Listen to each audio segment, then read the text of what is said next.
Today, I share a song from my homeland, a story woven in melody.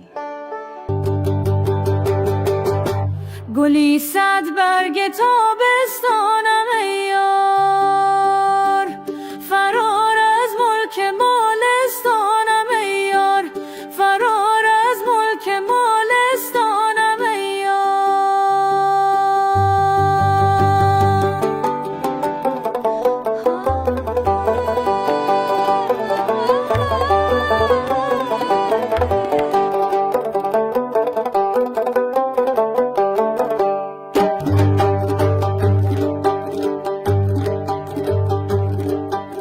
همان روزی که گشتم از وطن دور، خدا داند پریشان حالم ای یار، خدا داند پریشان حالم ای یار.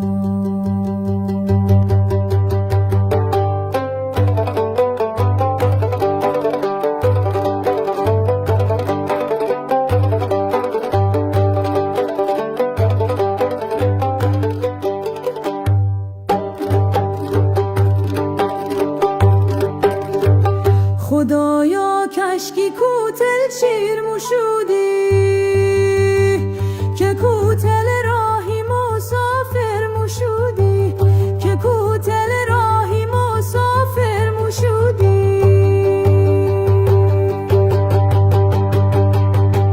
کوتل راهی مسافر چه باشد، مو از دید خو اول گیر موشودی، مو از دید خو اول گیر موشودی.